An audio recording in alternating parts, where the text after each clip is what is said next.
So your church has lots of visitors walking through the door, but they all seem to mysteriously vanish after that first Sunday. Well, you're not alone because 91% of first-time visitors never come back for a second visit. And I think it's because a lot of churches are making the mistakes we're going to talk about in this video. Let's do this. Well, hey guys, I'm Thomas. And I'm Ian.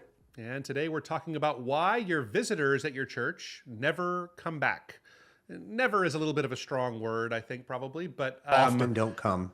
but the reality is pretty stark. I think sometimes, like as pastors of churches, we have these very optimistic views. If I was just kind of ballpark it before I did the research on this, I would have said that maybe half of our visitors come back a second time, but the actual numbers, like in surveys that have been done for churches, is that typically it's about 10% of first-time visitors come back for a second time. Not even the next week, but at any point they come back again. 10%, right? And some of the most successful churches that are really good at follow-up, they can push a little bit over 20% of visitors come back for a second Sunday. So just to put that in perspective, 20% is a great number. 1 out of 5 people coming back is very, very good. And so in this conversation, we want to unpack a little bit about why, what's the difference between that 10 and the 20%? How do you double your visitor return rate? I guess we're going to focus a little bit more on some of the mistakes that we see churches making in these areas here. So I got to tell you, go ahead. I'm sorry, Ian. No, go ahead. Yeah, what I have seen, and for me as a pastor, this has been in my ministry. Getting this stuff right has been some of our secret sauce, if you will, in seeing people really start to grow, like seeing our church grow. This has been an important part of that, really getting this visitor follow-up system right, and changing some of the mistakes that we were making. Back in 2013, I took over a church in Madison, Wisconsin. We saw almost no visitors when I first took over, and we did some things to try and to get more visitors in the door. So we got it to a place where we were seeing about a small church seeing about 10 to 15 visitors every single week.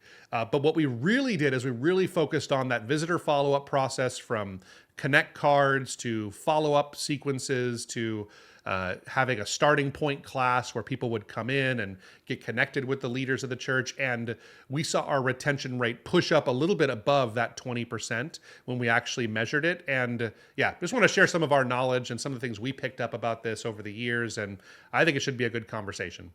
Yeah, and a lot of churches, they're always asking us, or we're discussing and consulting with them about their assimilation process, and this is a big part of it here.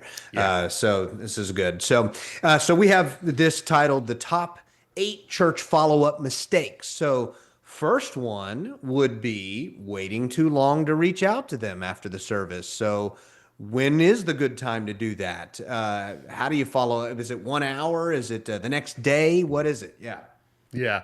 So the answer to this for me, and we've tested lots of these different approaches here, it is after service on Sunday is the best time to reach out. And I'm not talking about going to knock on their door and saying thank you for coming or something like that. I'm not even talking about a phone call necessarily. It depends on the culture and the person, those kinds of things. But I think that if you can find a way to get an email or a text message, depending on the person, out to them, and we'll talk more about the medium in a little bit, but getting something out to them on Sunday afternoon, if you're having a Sunday morning service, that's the right time to do it. It's when things are freshest in people's minds, and they are just coming off whatever their experience was, and there's no time for it to kind of be out of sight, out of mind for them. They're probably still thinking about it. Maybe the message is fresh in their minds. They're probably still thinking about the things they liked, the things that they didn't, and some kind of a message from the pastor of the church. That's an important caveat, and a message from him. And it doesn't, we'll talk about strategies a little bit later with this here. it needs to, you can have someone who is an assistant to you as a pastor of a church that would help you with these kinds of things. So I'm not saying that your Sunday afternoons are now spoken for with you typing out individual emails to everybody, but having someone from your team as an assistant help you with these kinds of things, that would be appropriate. And I think the best time to do it for best results is Sunday afternoon. Yeah. No, that's good. Yeah. And that might seem really soon to people, but you think about one thing that came to mind other than what you just were saying, Thomas, is the hustle and bustle and just obviously the next day you're into the work week again and focused on all the other things. So yeah, that's good stuff. So this message, I'll say this, it's not some kind of thing that demands an enormous response or anything. It's usually just something to the effect of, hey, there's two different scripts that I use. One is if I met the person and one if I didn't. But basically it's the same thing. It's, hey, Joe, it was so good to meet you and your family this Sunday. I hope you had a great first experience at First Baptist Church. I want to let you know about next week. I'm going to be preaching a continuation on this message, and it's going to be diving a little bit deeper into this part of that aspect there. So we'd love to connect. If I can be praying for you for anything, please respond. Let me know how I can be praying. That's it. That's what the message is. So the script's a little bit different. If you didn't meet them and say, I'm sorry I didn't meet you, let's make a point of connecting next week, some of those things. But yeah, it's not something that takes a lot of response. You're not trying to necessarily let's set up a time for coffee or anything like that. It's just kind of letting them know you're thankful they were there. And that little kind of touch point, we've seen that is the most important communication in the entire sequence. Yeah, good. That's a good point. So next one would be mistake number 2 is making your follow-up all about the church. Yeah, exactly. So this is something that I see a lot of churches will do. They'll make the mistake of making it all about who you are. So you'll try to introduce them to what your core values and your vision are and what your mission programs are and talking about different ministry opportunities and all that stuff. And that's something that the conversation needs to happen, just not right out of the gate. It's not the first thing. This is something that, and I understand that this is kind of counterintuitive, especially in the church, because we are trying to disciple people into understanding that it's not about them, it's about what you can do for others, right? That's kind of a central message of Jesus, and we're trying to disciple them in that. But the fact is that when people come to us, their question on their minds is this the right fit for me? Is this for me here? So helping them kind of see themselves in that and talking about how the church, talking about them is really what's most important. That's a saying that we have, and I think everybody's known this, is everybody's favorite topic is themselves. And so anytime you can kind of learn more about someone and get them to talk about them, their experience, who they are, that just really helps the opportunity of them getting connected with your church there. So trying to facilitate conversations, that's why I asked in that initial sequence, how can I be praying for you? It's not about us, it's about what I can do for you. And we want people to share some of that information with us. So turning the focus onto them is something that's really good. I've heard it said this way, is that the church is the only organization in the world that's more about it's more about people that are not yet members of the organization than it is for people that are currently members. So really living that out and helping people see that, I think that's going to be what's valuable to people. Reminds me of the quote from the late great evangelist Billy Graham: "They don't care how much you know until they know how much you care." So that's good. So, but next one would be making the mistake of using a one size fits all follow up. So this is also in the vein of making the follow up more personal, not just generic. I really want to emphasize this. So I think that there are certainly ways to automate your follow up that will feel, and there are parts you can do that with. But I think some of this initial conversation, the more authentic you can make it, the better results you will have.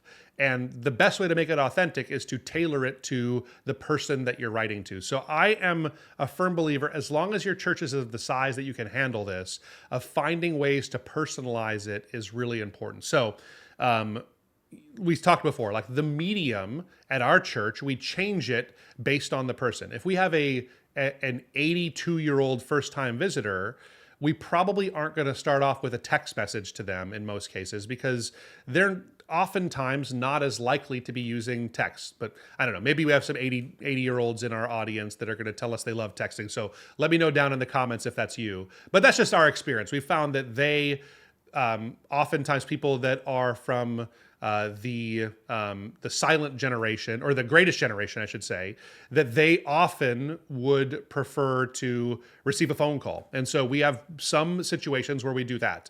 Whereas if you have a 21-year-old first-time visitor at your church, they will freak out if you call them on the phone in a lot of cases. They don't want to talk to anybody. And so they would much prefer a simple text message that says thank you and not get too into their space with this kind of stuff. So you'll tailor it that way based on kind of the person you're talking to.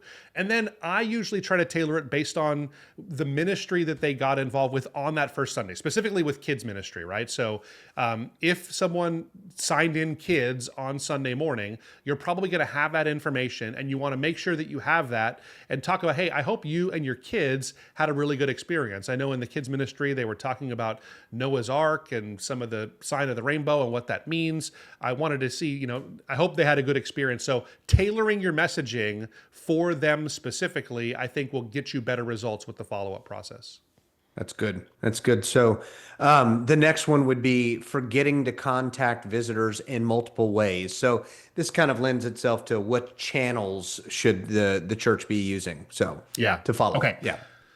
So the three that I use most, so email is definitely the most used one. I think that you'll probably want to, over the first week, have like 3 or 4 different emails that go out. That's generally what we try to do. And then after that, probably a weekly email for the first several weeks of after they visited it first time. So email is a channel that we use a lot. Text messaging is great. Sparingly. You don't want to send 5 text messages a week, but an initial text message is great for most people. That's something that most people use, and so that should be fine to do. And then occasionally phone calls.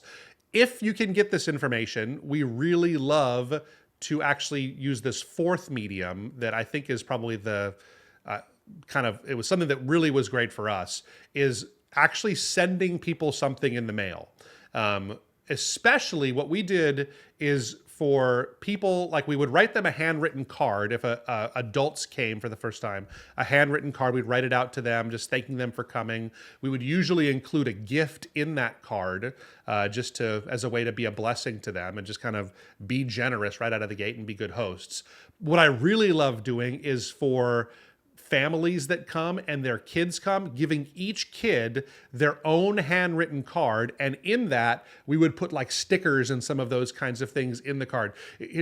Kids don't get mail. And so when they get mail, it's a big deal. When they get something from a church and it has a gift like stickers and that kind of stuff, it just blew people away with that. And that was some of our thing that we were probably most proud of, is doing some of those kinds of things. So that's one of my favorite mediums. Now, the tricky thing about this medium is you have to get people's addresses. And if you ask people for their address, their fear a lot of times is, oh no, that means this pastor is going to come to my house and he's going to knock on my door, and I don't want to give them that information just yet. So in a lot of cases, they'll be less likely to give you any information if you're asking for their address. So you have to go with caution. And if you're going to ask for the address, I would say make sure that you make it very clear that, hey, fill out this card. No one's going to be coming and knocking on your door or anything like that. We just want to know kind of where our people are located, and we actually have a gift that we want to send your way. So just get that out there, and then you'll be much more likely to be getting their addresses and those things, and you do that. So that's kind of if you're up for it. But I think we've seen really good results with it, but just know that it could affect the number of info cards that you wind up getting from people. Yeah, that's a good point. Good. So next one's a little different, but hopefully helpful. Not training a follow-up team. So this is about the follow-up team here. So as we've been talking, I'm sure if you're like me, you'd be like, how am I supposed to do this and like do all of my other pastoring responsibilities that I have to do as a church, especially if we're small church pastors and you're just you doing it. Like, this is a lot that we're talking about. So yeah, you need to have help with this here. At our church, we have our office administrator and we have a couple of other volunteers that kind of run point on this. I'm the executive pastor, our lead pastor. He gets involved as he sees fit, or if he feels led by the Spirit to, initiate some kind of an initial conversation with somebody. But for the most part, this is completely handled by our office administrator and our volunteers. And we have trained them. We have written scripts. In fact, I'll tell you this. So we did a video a few months ago where I outlined and shared our exact script that I use at my church to do some of these things here, and we actually made it for a free download. So if you want to download our free visitor follow-up template, please do watch that video. There's a link in there to be able to download it. Grab those resources, but that's the training material. You want to give this to your team, make sure they know how to follow up properly, and then what I have found, and this is just kind of my experience, is that this is something that is, I don't know, it can be uncomfortable for people to have to make these kinds of touch points. Like I've, as a businessy, and I know you kind of lead our sales team here at Reach Right, like for most people, calling someone or reaching out for the first time or doing what you'd call like cold outreach, it makes people uncomfortable to do it, and they get worried about it. And so all that to say, you need to make sure that the team is actually doing what you're committed to doing. So let's say you decide we're going to have 4 touch points in that first week. Like, so 4 times that we do a text, we're going to do a handwritten card, we're going to do 2 emails, and maybe you say we're going to do a phone call.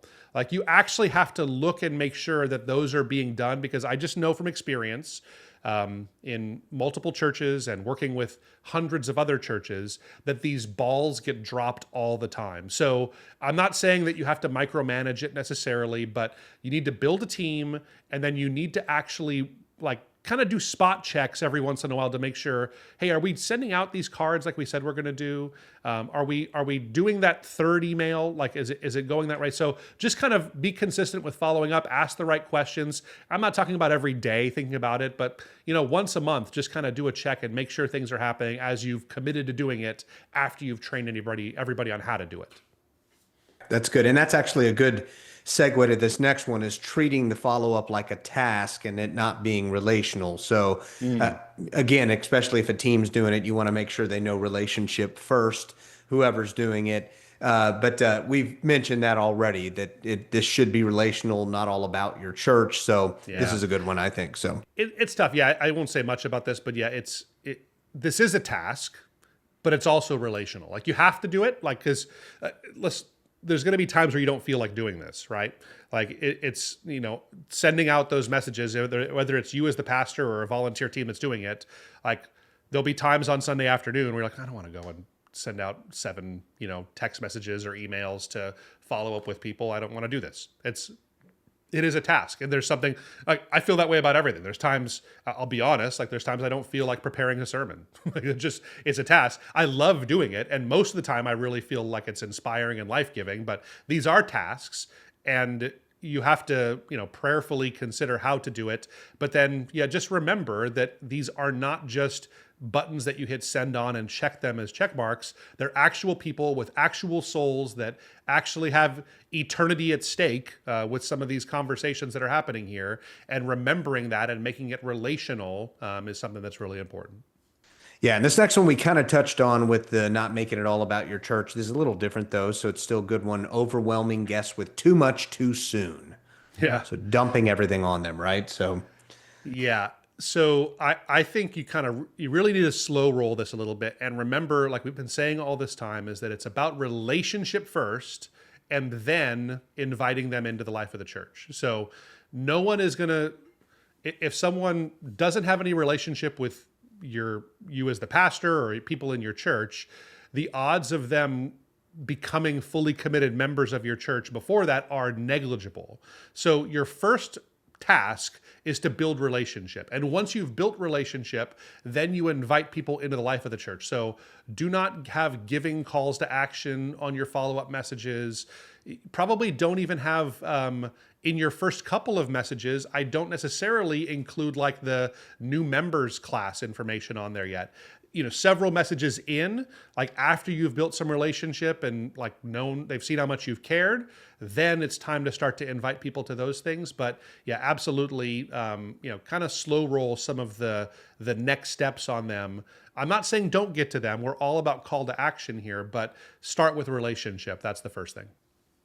Yeah, no, that's good. So that it reminds me also just of personal evangelism, right? So again, they don't care how much you know till they know how much you care, and genuinely loving them before you tell them that eternity in flames may be happening here soon. So, so yeah. Last but not least, missing the power of radical hospitality. So, so it's kind of what like we're just saying. So it's a good one to cap it up. Being good hosts, treating people like people, not acting like some big business. Yeah. So.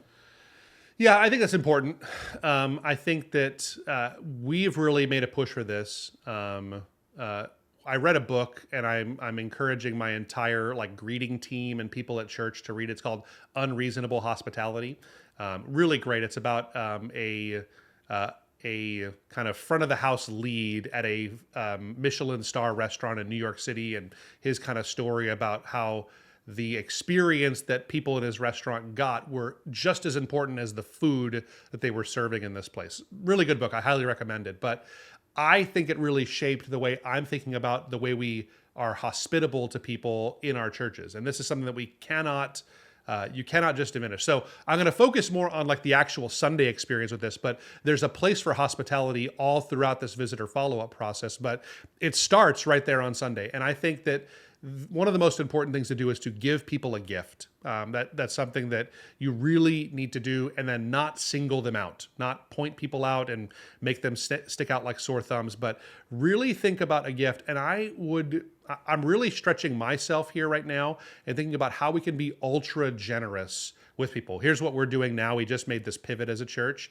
is a brand new, like really like nice craft ice cream place just opened up right next to our church. And so we've been talking with the owner, and we basically have negotiated how we can get every first-time visitor a free ice cream when they come for the first time there. So trying to give them that. We want it to be like, this is like really nice. It's not like it's not a McDonald's soft serve or something. It's like really nice ice cream. And so it's a cool experience that people have been wanting to try and those things. So we're trying to give that to every visitor. Find ways to be ultra generous. And if there's ways you can like go over and above for someone that's there for the first time, like train your greeters to have a really sensitive ear to what might make their first time visit even more special. We're really wrestling with some of this kind of stuff, but yeah, don't sleep on like kind of radical hospitality. I think it's really a big thing right now. Those are great examples. And if y'all make that work, I'm sure the ice cream shop owner won't mind as well. It'll bring him in some more business and traffic. Totally. It's a win-win. That's right. That's right. Good stuff. So, cool. Yeah. I hope this has been helpful to you guys. This is some of the things that we're finding. We've done lots of content around this topic here, but hopefully focusing on these mistakes. Hopefully you didn't find too many that you were making there, but drop us a comment, leave us a like. Let us know down in the comments if you found anything else that is hurting your visitor follow-up process. We'd love to hear about that. Thanks for being a part of the Reach Right family, and we'll see you next time. See ya.